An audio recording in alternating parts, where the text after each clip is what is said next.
Bismillahirrahmanirrahim. Syurutus sholati faslun wa syara'itus sholati qabla dukhuli fiha khamsatu asya. Syarat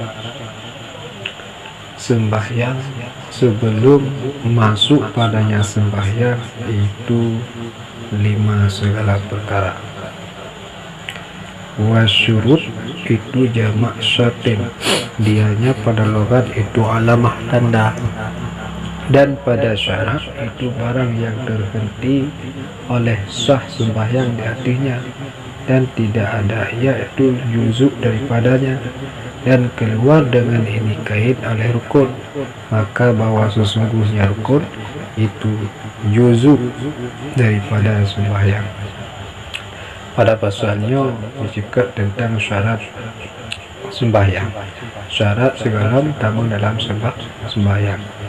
Yang akan dengan syarat syarat maka barang yang terhenti yang tawakuf sah sembahyang. Jadi melengkapi syarat berarti sah sembahyang. Nasib syarat sah sembahyang. Barang yang terhenti sah sembahyang jadi.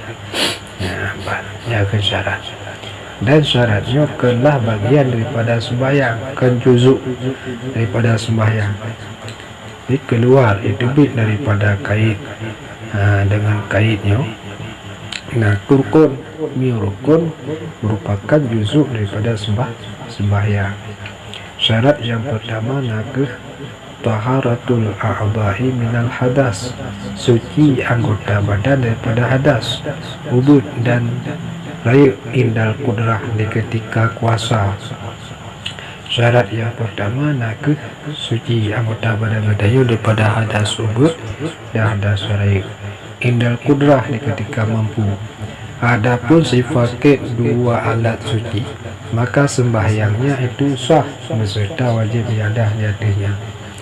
Orang yang hana mampu untuk bersuci masih lagi hanai atau hana tanah untuk tayamum, maka sembahyang orangnya tetap sah beserta wajib iadah ulang sembahyang tersebut di ketika mendapatkan atau di ketika mendapatkan tanah untuk tayamum. Yang sembahyang napi haji kubah hana ingan ta berwudu ngan bersuci atau hana tanau dan tayamum pun hana tanau, maka tetap wajib sembahyang dalam keadaan yang laginya untuk menghormat wate. Ya, sembahyangnya tetap sah beserta untuk wajib iadah, wajib tahu tak ulang di ketika mendapatkan tatemung atau tatemung tanau untuk tayamum. Yang kedua taharatun najisi, suci. Yang kedua dan suci najis allazi dan taharah najis, peglih najis allazi yang tidak dimaafkan daripadanya pada pakaian dan badan dan tempat, dan akan menyebut oleh musannif ini pada akhir hal keadaan yang dekat. Suci syarat yang pertama nakah suci anggota badan kita daripada hadas, ubud dan rayut, dan suci anggota badan kita daripada najis. Wasani yang kedua syarat sebelum datang malam sembahyang nakah satrul launil aurati, tutup warna aurat di ketika mampu.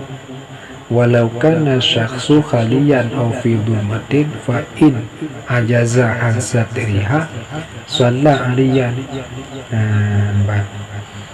Yang kedua nakah menutup warna aurat di ketika puasa, dan jikalau adalah seseorang itu yang walau adalah seseorang itu yang sunyi atau pada kegelapan, maka apabila lemah ia daripada menutupnya aurat,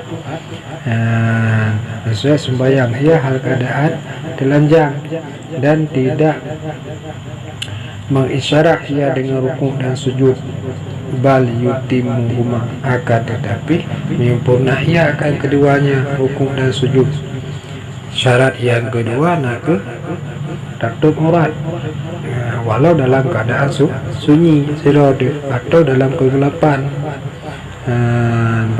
kamar boleh lembu-lembu atau mati lembu, yang tetap wajib doa aurat. Lemah daripada tutup aurat mesti hana pakaian untuk hana pakaian yang suci untuk tutup aurat, yang tak sembahyang lagi tanya dalam keadaan yang lagi naik, yaitu dalam keadaan telanjang, hana pakaian untuk wala yu'mi'u birukun wa sujud, hana payah isyarah di ketika ada rukun dan sujud kibat yang tetap dilaksanakan lagi biasa sih. Wala i'adata alaihi, hana wajib iadah, hana wajib ulang sembahyangnya di ketika tak mendapatkan pakaian untuk tutup aurat untuk wa yakunu satrul aurat bil libasi tahirin, yang mana tutup auratnya dengan pakaian yang suci. Wa yajibu satruha aidan fi ghairi shalah indan ghairi shalah fi ghairi shalah anin nas wa fi khalwati ila lihajatin min iktisali wa nahwi. Dan wajib tutupnya aurat pula pada selain sembahyang daripada manusia dan pada khalwat, kecuali karena hajat daripada mana dan seumpamanya mana. Auratnya tetap wajib tutup di luar sembahyang daripada tutup auratnya daripada pandangan manusia dan pada khalwat. Sirau tu tak wajib tutup aurat kecuali karena hajat, illa li hajatin, kecuali karena hajat. Misalnya contoh ada mana atau seumpamanya mana. Wa amma satruha an nafsihi fala yajibu lakinnahu yukrahu nadhuruhu ilaiha, adapun tutupnya aurat daripada dirinya seseorang maka wajib, akan tetapinya itu dimakruhkan akan pandangnya seseorang kepadanya aurat. Menyobati rawat punah menutup auratnya daripada diri rawat punah wajib tapi makruh untuk dakalan kepada aurat rawat. Wa auratu zakari ma baina suratihi wa rukbatihi wa kazalikal amal, dan aurat laki-laki itu barang di antara pusat dan lutut, dan demikian lamin. Dan aurat orang inang pada sembahyang itu barang selain wajahnya dan luar telapak tangannya, lahir dan batin, hingga kepada dua kuat. Adapun aurat perempuan di luar sembahyang maka sekalian badannya, dan auratnya perempuan pada khalwat itu seperti laki-laki. Aurat orang agam ke antara pusat dengan lutut, antara pusat dengan lutut, antara pusat dan lutut.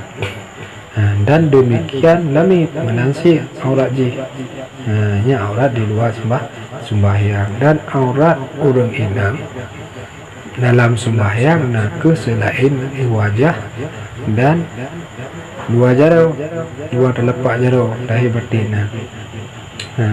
Adapun aurat orang inang di luar sembahyang,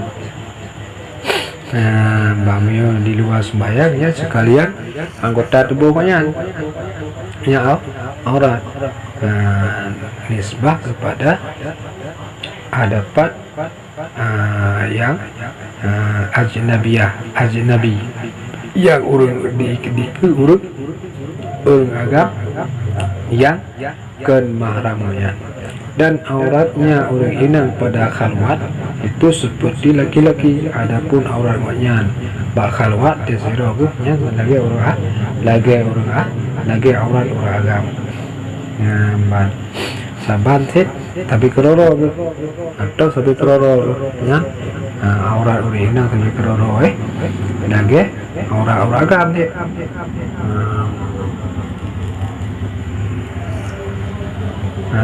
Wa auratul logatan naksu, dan aurat pada logat itu kurus, cacat, dan dijelakkan pada syarat yaitu barang yang wajib hududnya dan dianya maksud di sini, dan yaitu barang yang haram kalannya dan menyebut akannya oleh ashab pada kitab nikah. Dan yang kelima naku hukuf, berdiri di atas tempat yang suci, fala tasihu sholatu syakhsin, maka tidak sahlah sembahyang seseorang yang bertemu sebahagian badannya atau pakaiannya akan najasah, akan najis pada berdirinya atau pada duduknya atau pada rukuknya atau pada sujudnya. Syarat yang kelima, segala utama sembahyang nak tadang di atas tempat yang tadang di atas tempat yang suci, maka hansah sembahyang secara urut yang apabila sebahagian badan goyan atau pakaian goyan kena najis, baik kena najisnya pada ketika gedang atau di ketika geduk dan sembahyang atau di ketika rukuk atau di ketika sujud. Sahabat maksud dengan sembahyang di anak mit waktu sira urut sembahyang dengan sembahyang di anak mit waktu yang mana anak mitnya bak tubuh anak mitnya najis atau anak mit yang biasa je lawitnya gebesuk pampers, dia gebesuk pampers hidupnya dalam pampers anak mit kenai atau naik, maka anak mitnya di atas bahu mintu tu di atas orang yang sembahyang, maka orang yang sembahyang yang dimihintu anak mit nyan urungnya kamu nanggung najis pekan karena anak mit yang mihintu bawahnya najis iaitu lampempeh benar atau yang menajis, maka sembahyang urungnya dia lagi yang cerita maka berarti berarti hansah. Warabi'u, dan syarat yang keempat ke ilmu, mengetahui dengan damang wate atau gegan sangka masuk wate dengan ijtihad. Maka jikalau sembahyang ia dengan selain demikian, niscaya nasah sembahyangnya sekalipun berhadapan wate. Syarat yang keempat nak tertipu bahawa wate sembahyang kaidama sembahyang yang tayo dengan pubulnya kada tertipu lagi dia bahawa wate ji kaidama maksud lagi sembahyang lahu tertipu bahawa sembahyang wate lahu kaidama menasih sembahyang yang lain, sembahyang murid yang budak tertipu lagi dia segala utama dalam sembahyang bahawa wate mereka kaidama maka payah temborno akiban pajai tamau tembre pajai tamau tensa pajai tamau subuh pajai tamau luhu pajai tamau asa payah temborno atau dengan prasangka gedayo dengan ijtihad dengan takalan taci kira-kira nyo kaidama karena tanda-tanda bahwa kaidama menggelip karena tanda bahwa nyo kalu nataban prasangka gedayo dugaan gedayo maka menyota sembahyang hana tertipu bahwa wate kaidama atau hana sangkaan dalam hati gedayo bahwa wate kaidama nyata sembahyang juga dia nyan sembahyang danyo yang hana tertipu bahwa wate kaidama atau hana taban hana tasang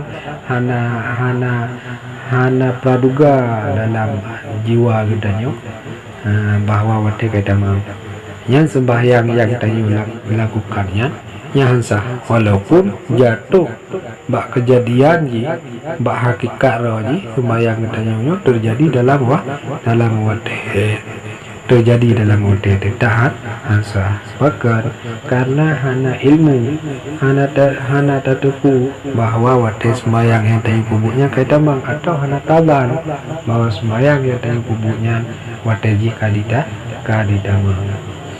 Nah, karena bak perkara ibadat haji wajib terlibat dan si mukallaf, praduga, prasangka, dugaan si mukallaf orang yang beribadatnya. Wal khamisu, dan yang kelima ke istiqbalul kiblat, hadap kiblat, artinya Ka'bah. Gepenan Ka'bahnya ke kiblat karena orang yang sembahyang menghadapnya kiblat, dan Ka'bah gepenan kepada Ka'bah karena tinggi mayang dan menghadapnya dengan dada itu syarat bagi orang yang kuasa di atasnya. Terhadap Ka'bahnya dengan dada